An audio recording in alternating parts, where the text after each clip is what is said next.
Hi everyone, it is Kristen. Welcome back for another video. This video is extra special because we have Kelci back on the channel. Kelci is my polymer clay bestie. We met a while ago online, and she helps me run my all things clay earrings Facebook group that's growing rapidly and has grown rapidly over the last couple years, along with some other amazing admin moderators over there. So she helps me with that. She is an incredibly successful polymer clay artist. She sells her things online. She does the wholesale thing. She also goes to markets and knows a ton about it. We were getting so many questions in the Facebook group about doing markets, setup for markets, tables, tents, how many do we bring, payments, all the things. And Kelci was brave enough and kind enough and generous enough to film this amazing video for us. So now we have this as a resource for everyone asking about information on markets. I really feel like she covered everything in this video. She talks about setup and her displays and where to get them. She talks about etiquette while you're at the market. She talks about taking payments. And then at the end of the video, her and her mother were kind enough to answer questions. So we asked you guys in the Facebook group what kind of questions you have about markets, and y'all told us, and they answered them in this video. So I'm so excited for you guys to get to see this video. I think it's going to be a great resource and super helpful. If you do enjoy it, please give it a thumbs up. Go check out Kelci on her social media and websites and all those things. They'll be in the description box down below, as always. And if, like I said, if you enjoyed the video, give it a thumbs up, leave us a comment down below, and let us know if this is helpful, or if you have other questions. Maybe Kelci would be kind enough to answer more questions in an upcoming video, or maybe a Facebook Live or a YouTube Live, something like that. All right, without further ado, here's the video.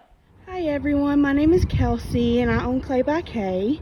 We're going to show you how we set up for markets and everything we know about markets today.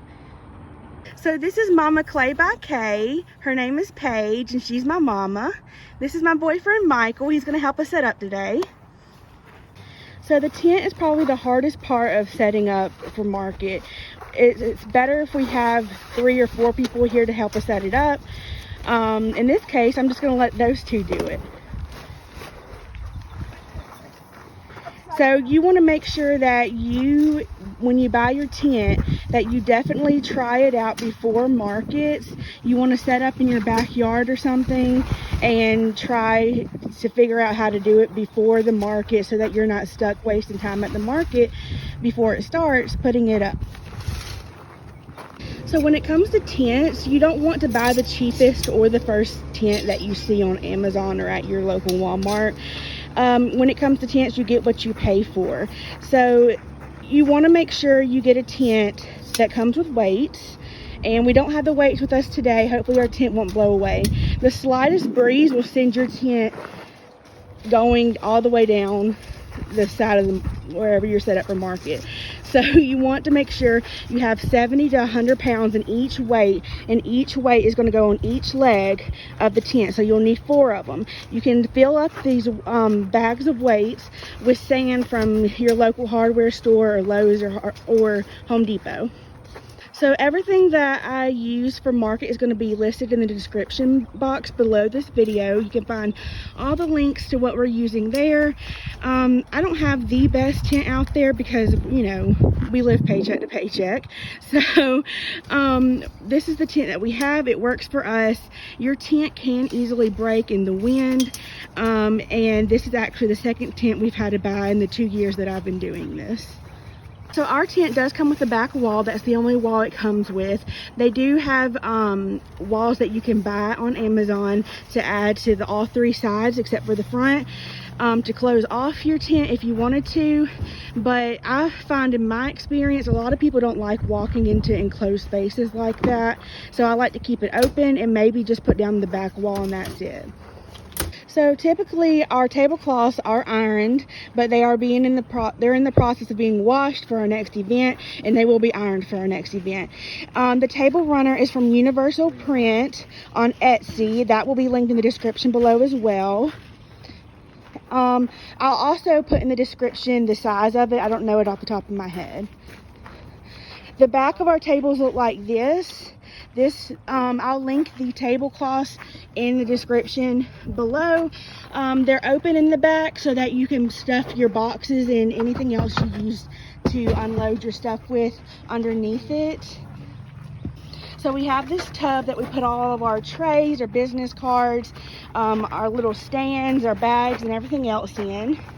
This is how it's looking so far. We're missing some earrings from our last event where we sold out a lot of them, so ignore the blank spaces. We also have another box that we have put our studs and our other earrings in, so we can put them on these trays I got from Hobby Lobby. So I get my business cards along with all my earring cards from Zazzle. This is the back of them. It has a QR code where it's to my link tree, where you just scan it and it takes you to all my social medias, my whole fair wholesale, my Etsy shop, and a way to contact me through email. I also have the QR code on the back of my earring cards as well, along with my email and my phone number, and where they can find me on social media in case they don't scan the QR code. Oh, also we use double backs. We use the metal backs, butterfly backs, along with the rubber. This makes sure they don't fall off in transit, and it's real secure. Okay, so you want to make sure you have some sort of mirror, whether it's a handheld one or one like this. I got this and the riser that it's sitting on from Hobby Lobby. You don't want them to let the customers try on the earrings. Obviously, that's not very hygienic. So you're just going to let them pick up the card and hold it up to the side of their face and look in the mirror. So these trays right here are also from Hobby Lobby. I'll put all my studs on there. For prices, well, I'd like to put prices on a sticker on the back of them so it can be peeled off if they need to. We haven't gotten that far yet, so what we do is we sell everything for $18, and it's buy 3 get a pair of flower studs free.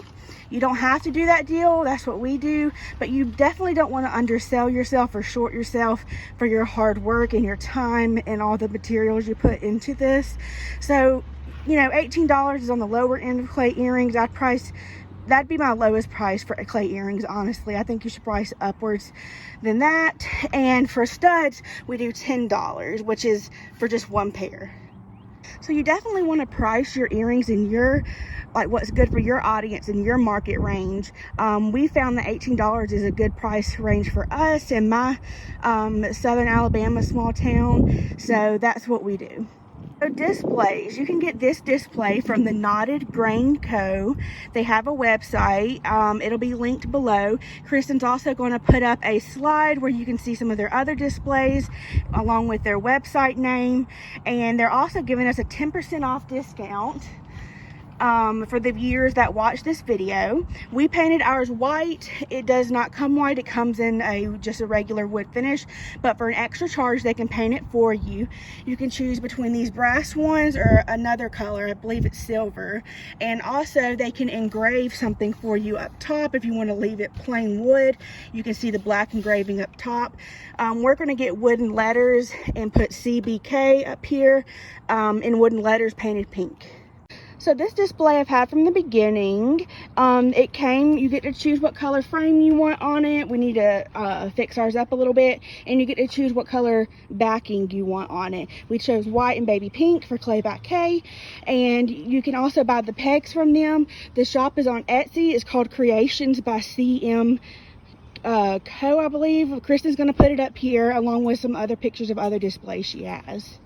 So it's pretty blank up here right now. We usually have more plants to fill in here. I also have another earring display that is an acrylic nail polish organizer, and it usually goes right here, but I don't have it with me. I can insert a picture right here, or Kristen can, and you can see what that looks like, but you can get that off Amazon. Again, it's in an acrylic nail polish holder. So we set up our 2 chairs, or 3, however many people are coming to this event to help me, behind here. this table right here. So we sit in the back.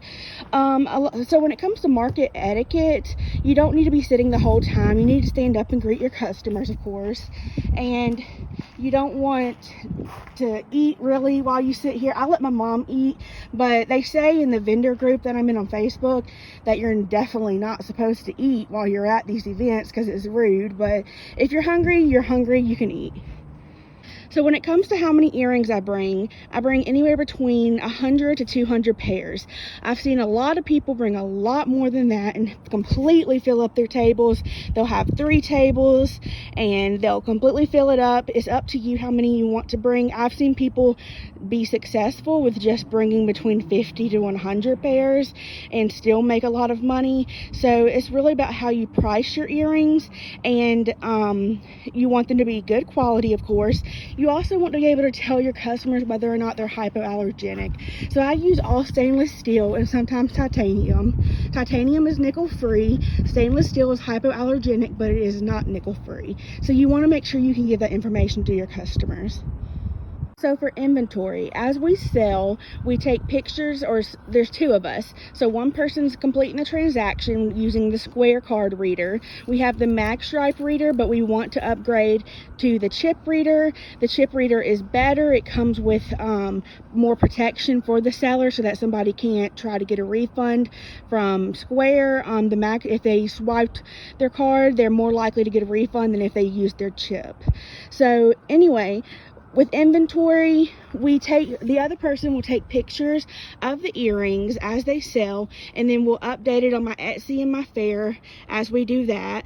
That's not the best way to do it. Square has a way where you can integrate your Etsy into Square, your inventory, so that you can update your inventory in real time. You don't have to close down your Etsy shop. You can do it like that, or you can do it the way we do it. In the 2 years I've been doing this, I've never gotten a sale on Etsy while I'm at an event. So however you want to do it, it's up to you. One of the questions in the Facebook group is, how do we find events? Mama? Well, we find events through Facebook. You go to the events category under your profile, and if you're set the right location, then it just shows you the area. Like we usually do tri-county events. Sometimes we've gone out over to Auburn or in our location. 30 minutes to an hour away from where we live. Did you say that? No, I was just adding that. Oh, okay. Yeah. Sorry. Just stay in character. Stay in character. Okay. So, what is market etiquette when there's another clay maker at the same market as you, or even right next to you at the market? We try to talk with them and find out what their pricing is. We don't want to oversell or undersell and have, bad issues in the business. We try to be helpful and not compete. We stay on the same level. Also, some people at events, that they know that you're there because we highly advertise our events that we will be attending, are actually just looking for us and not other clay vendors. So you have your own market and your own customers that kind of follow you around from event to event. And we also are all about community over competition, so make friends with your competition. They're not really, everybody's trying to do their best out here. You likely have different styles, so just make friends with them.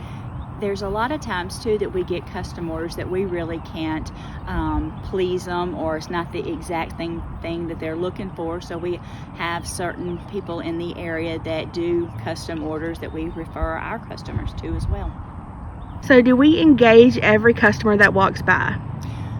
Yes, normally you can tell who's going to be interested in your clay earrings and who is not.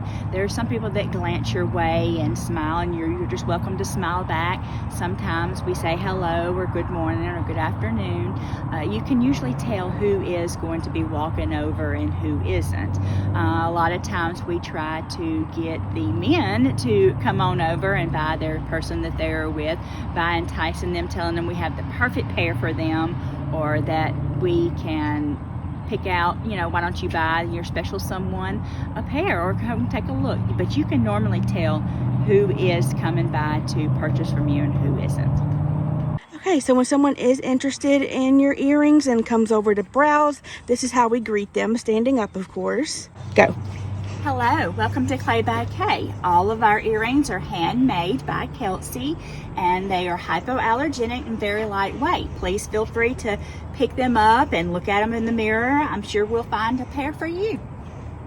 So this is what the home page of Square looks like. This is how you enter in what they're going, what the price is going to be. You have a plus sign at the bottom right, and then you charge it, and then it takes you to where you can swipe their card.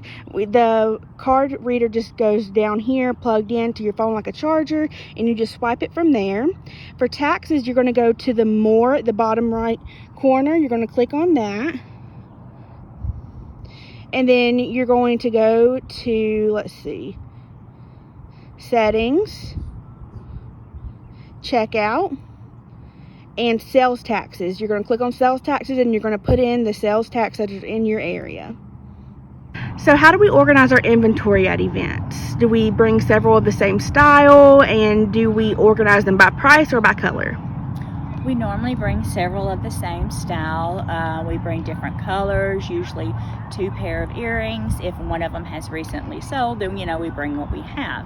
We do organize by color on our big board. On our smaller boards, we usually organize by collections. Some people organize by price or by color or by the amount they have.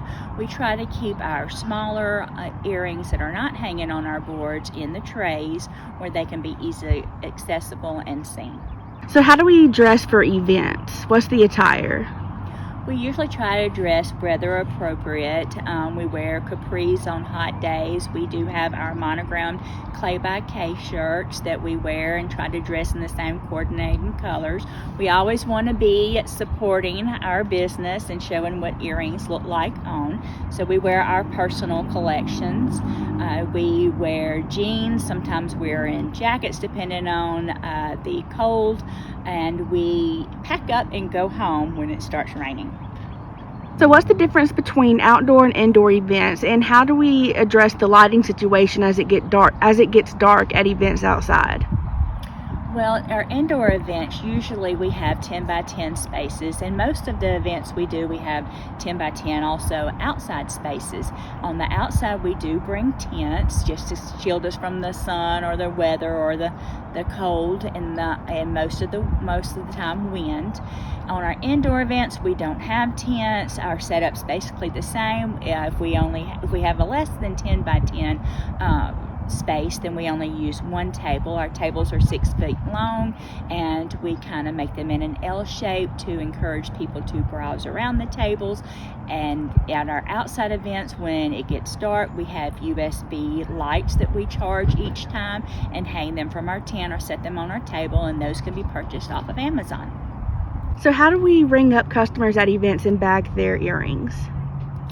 Well, we normally have larger bags for people who buy multiples in our specials, and we have them with handles, and they're stamped with our Clay by Kay stamp. You can get the stamp from Zazzle. Yes, and they are currently on order since our last event took out most of our bags. But our smaller bags, the people who have 1 or 2 earrings, we normally just place them in a bag and fold them over along with our business card. And on the back of our business card, as you know, has our QR code that links you to all of our social media. So it's just another way that they can get in touch with us. But we find that these bags, because usually it's just 1 or 2 pairs of earrings, and the larger bags will be for more than 2. Also, we have an earring care card also from Zazzle.com that we include in the bags, and if we don't have it with me, then you can access care instructions on my social media accounts. How much cash do we bring with us to the event, and do we bring drinks and snacks? We normally bring $50 in ones and $50 in fives just so that we can have some change. Most people do pay with debit and credit nowadays. We do not take checks. On our drinks, we do bring drinks in a cooler that we have and we keep up under the table and try to drink from. But on snacks, we do occasionally bring snacks, but most of the time we really like to eat at these events. They can have funnel cakes, corn dogs, french fries, and we just don't limit ourselves to be able to get snacks. Kelci loves buying the handmade pound cakes, and I definitely will not turn down anything fried. What else do we bring with us in case somebody wants silver findings instead of gold findings, and also for backups when it comes to findings? We always bring our pliers, we bring extra jump rings, and we bring backs, and we are able to change out to silver from gold. We do custom orders that we have a form for, or they can contact us or email us. We just have everything there prepared for if an earring breaks during transport or a little kid comes by and snatches something off the table. We usually have accommodations where we're able to repair something. Well, my earrings don't break because they are cured properly and they're very flexible, so that's not a concern. So how do we know it's a good market? We normally do our research. A lot of our events are not first annual events. They've been going on for quite some time, and we have repeat events that we attend. But we also look at how much it is to rent our booth, whether it's well advertised, if it's put on by the city or by a private company, and we just research it and or talk to some other people. Right. So something else, when it comes to events and people advertising for them and saying they need vendors, you want to make sure that it's a real event and that it's not a scam. So when it's okay to look for scams, you want to find someone that's going to be willing to accept a check through the mail, and that it's to a well-established group in your town, or if it's City Hall or somewhere like that. You don't want to pay online. I don't think I've ever had to pay online, have I, Mama? Yeah, I don't think I've ever paid online. So if it is online, it's usually through Zapplication, which is an established website where that's vetted events that they make sure are real and that are really happening and not scams. So you want to make sure you really call the venue and you can ask them, hey, is this event happening this date? And they will tell you yes or no, and usually it's going to be no if they're trying to get payment online and tell you, oh, it's $60 for a table, PayPal or Venmo or Cash App. That's usually a scam. So for advertisement, how do we help out with that? We like to share on Facebook or on Instagram all of the posts that the event has put on, and it kind of drives our sales as well for people that are looking for us. But we do a lot of sharing and a lot of commenting and tagging on the actual event page as well. Tell me about the Facebook pages that we're in that we also share the events to. There's a lot of city unwatched cuts. Ours is the Wetumpka City Unwatched. We have an Elmore County chat group. It's usually where people post lost pets, or not items really that they're selling or not allowed, but events and other items, or even complaints that they come up with. That's normally where we share. There's certain days that you can share, like on Mondays here, a lot of them we post on Mondays, and Kelci's usually good about keeping up with our social media. So we're packing up, and another thing I want to address is make sure you get the tables that fold in the middle, because there's no way you're going to be able to fit a 6-foot or 8-foot table in your car that does not fold in half. These fit perfectly in our trunk.